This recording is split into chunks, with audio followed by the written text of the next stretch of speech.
Welcome to FMG classes, where we are fostering excellence and inspiring minds. Hello students, so continue करते हुए class 11 chapter 9 exercise 9.3 के question number 26 को करते हैं। अच्छा, क्वेश्चन 26 का स्टेटमेंट देखिए क्या है। स्टेटमेंट पढ़िए आपके सामने जो है, insert two numbers between 3 and 81 so that the resulting sequence is in GP। Okay, तो इसमें क्या करना है, दो नंबर दिया हुआ है, कौन कौन सा नंबर, 3 and 81। अब इनके बीच में हमें क्या करना है, दो नंबर डालने हैं। ठीक है, तो यहां से जैसे ही आपको एक सीक्वेंस का बात बोला जाता है, तो सीक्वेंस में क्या होता है, सीक्वेंस में पहला टर्म ए होता है, दूसरा term A R square, A R cube, A R four, dot dot dot कहां तक जाता है, A R N minus one तक जाता है, जो कि nth टर्म होता है। तो ठीक है, यहाँ पे क्या है कि फर्स्ट टर्म दे दिया है ए, और जो कि 3 है, और लास्ट टर्म क्या दे दिया है, 81, जो कि nth टर्म है। इन दोनों के बीच में दो ऐसे टर्म डालने हैं जिसके बनने से ये पूरा जो सीक्वेंस है वो क्या हो, जीपी में हो जाए। तो कैसे सोचेंगे इस क्वेश्चन को, सबसे पहले हम इस पे फोकस करते हैं कि सोचेंगे कैसे। तो देखिए, सबसे पहले हमें मिला हुआ है क्या क्या गिवन है, वहां पे फोकस करते हैं। तो देखिए, गिवन है आपको ए का वैल्यू आपको गिवन है, और ये क्या है, nth टर्म है। nth टर्म का फॉर्मूला मतलब लास्ट टर्म का फॉर्मूला क्या होता है, nth term A N is equals to, मतलब nth टर्म का हमारे पास जीपी में क्या फॉर्मूला है, A R N minus one. ठीक है, अब देखिए यहाँ पे nth टर्म मतलब लास्ट टर्म कितना वैल्यू दिया हुआ है, 81 दिया हुआ है।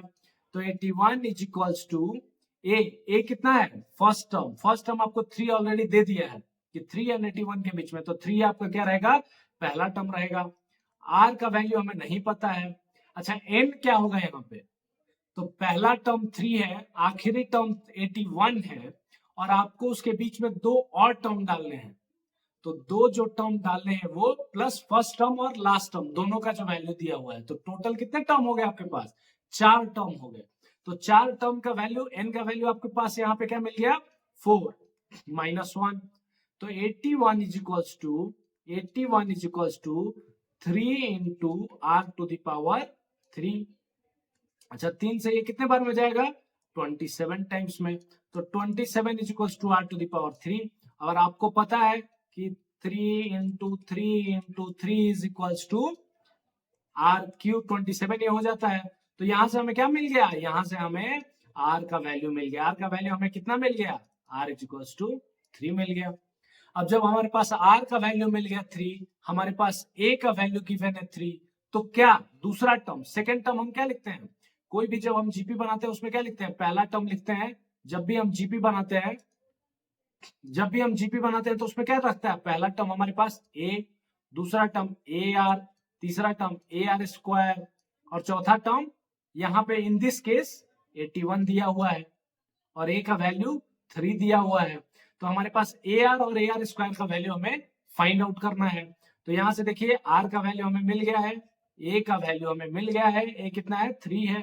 तो अब सेकेंड टर्म क्या हो जाएगा, ए आर, ए का वैल्यू 3 और आर का वैल्यू 3 इज इक्वल्स टू 9 हो गया। I am sorry, just a minute.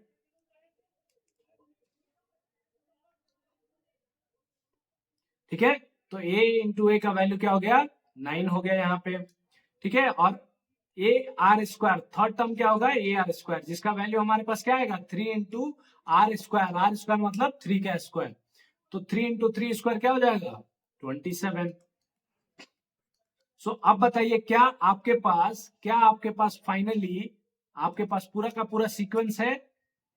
तो सीक्वेंस आपके पास क्या मिल गया, ए मिल गया 3, दूसरा टर्म मिला ए आर क्या मिला आपको, 9, तीसरा टर्म 27, एंड फोर्थ टर्म क्या है, 81 गिवन है ऑलरेडी।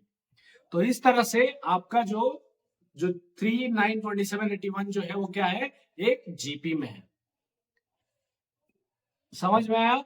तो जब भी आपको ऐसा क्वेश्चन पूछे कि दो टर्म दे दिया जाए, उनके बीच कितना भी इंसर्ट करने के लिए बोले, तो पहले टर्म को फर्स्ट टर्म मानिए, दूसरे टर्म जो लास्ट टर्म है उसको लास्ट टर्म मानिए, और लास्ट टर्म का फॉर्मूला यूज करके आर का वैल्यू निकालिए। जैसे आपको आर का वैल्यू मिल जाएगा, यू विल फिर ए R square, A R cube, A are 4, what जो भी पूछा जा रहा है, जितने भी टर्म्स पूछे जा रहे हैं आप उसमें कर पाएंगे। होप आप सबको समझ